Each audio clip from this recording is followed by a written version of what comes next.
Après avoir appris à réaliser moi-même cet assaisonnement, je ne l'ai plus jamais acheté tout préparé. Ajoutez un poivron jaune coupé en petits morceaux, 2 oignons rouges hachés, remplacez-les par de l'oignon blanc si vous préférez, et ajoutez tout simplement l'oignon que vous avez à disposition à la maison. Un poivron rouge coupé en petits morceaux, un poivron vert en petits morceaux également. Moi, je préfère couper les poivrons en petits morceaux, mais vous pouvez aussi les couper en fines lamelles. Ajoutez une bonne cuillère à café de sel, une cuillère à café de poivre noir, remuez et mélangez bien le tout. Cette recette d'assaisonnement maison est vraiment parfaite. Vous allez adorer le résultat. On mélange bien. Voilà. Avoir un assaisonnement déjà prêt à la maison, cela va vous aider à préparer les aliments plus rapidement et à leur donner un super goût. Vous ne regretterez pas d'avoir appris à le faire vous-même. Ajoutez de la coriandre ou du persil, ou les deux. Ensuite, de la ciboulette. Voilà. Et 8 gousses d'ail hachées. Remuez et mélangez bien à nouveau votre préparation.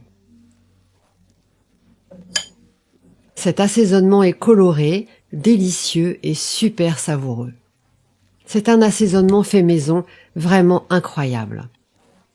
Vous pouvez augmenter la quantité de tel ou tel ingrédient selon votre goût et vos préférences. Ou aussi, si vous voulez, ajouter d'autres ingrédients de votre choix. Maintenant, on va pouvoir mettre cette préparation dans un grand bocal.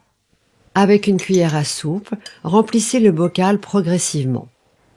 Choisissez un bocal suffisamment grand pour pouvoir y mettre toute votre préparation. Cette recette est très pratique car elle vous permet de préparer vos repas plus rapidement en leur donnant en plus un super goût. Tous les assaisonnements déjà prêts, ça aide beaucoup, mais rien ne vaut du fait maison. Vous allez adorer cet assaisonnement. Voilà, on tasse un peu avec la cuillère et terminez en ajoutant de l'huile d'olive jusqu'à remplir le bocal.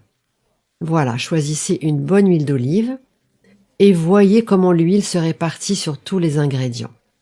Avec la cuillère, soulevez délicatement pour permettre à l'huile de bien se répartir dans le bocal. Il est important d'attendre quelques heures avant d'utiliser cet assaisonnement. Moi, je vous conseille de laisser au réfrigérateur pendant au moins 24 heures. Il est important de laisser reposer cet assaisonnement avant de l'utiliser car tous les ingrédients doivent être bien marinés. Voilà, notre recette est prête.